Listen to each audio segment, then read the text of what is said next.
Familiar ka ba sa movie na to? Di natin papalagpasin yan. Pupuntahan natin ang lugar na to at papasukin natin ng bahay nila. Hola! Yes, yes, yes! Pupuntahan natin ang Hobbiton movie set. Ewan ko ba kung nakapanood ang lahat na ito. I don't think so kasi hindi ko to napanood eh.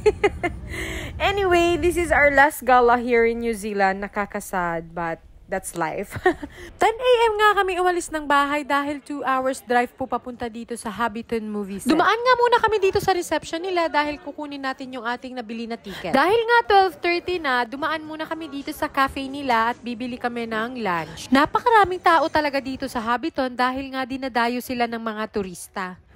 Dumating na nga yung pagkain namin, hindi naman kami ganun kagutom, kaya nag-share na lang kami sa aming pizza. Maya't maya pagkatapos namin kumain ay nandito na nga yung aming bus dahil nga po turno-turno dito. At limited lang din nga po yung sabay-sabay na pwedeng pumunta dun sa Hobbiton movie set.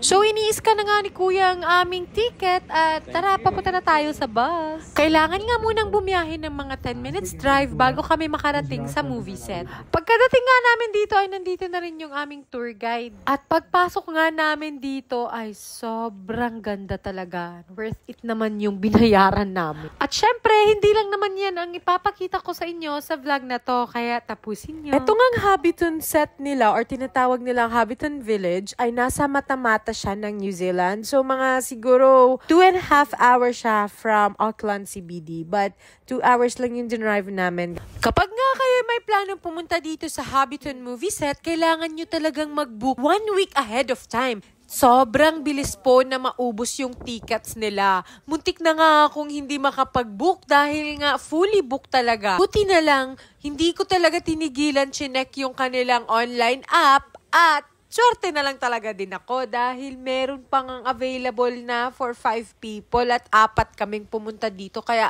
swak na swak talaga. Bago yung flight namin the next day, nakapunta pa talaga kami dito. Kasi sayang naman, nandito na kami sa Auckland tapos hindi namin mapupuntahan tong Hobbiton Village. Siyempre, hindi makokompleto yung vlog natin kapag hindi natin pinasok yung bahay nila. Tara! Ay, excited na ba kayo? Dahil ako ay napaka-excited nga. Tara na nga at papasukin na natin to. Medyo mahirap nga lang dito mag-video guys dahil sobrang daming tao. 40 ba naman kami sa isang tour? So ayan, naaliw nga kami dito dahil nga ang cute ng mga furnitures nila. Ayan yung sala nila at meron sila ditong 2 kwarto at eto naman, nakyutan ako dyan sa damit na yon. At meron silang double deck for kids. Oh, diba? Ang cute talaga. At meron naman sila ditong master bedroom. After nga sa master bedroom ay pumunta naman kami dito sa kanilang kusina. Oh, nakita nyo naman yung pantry nila. Kompleto. May alak pa.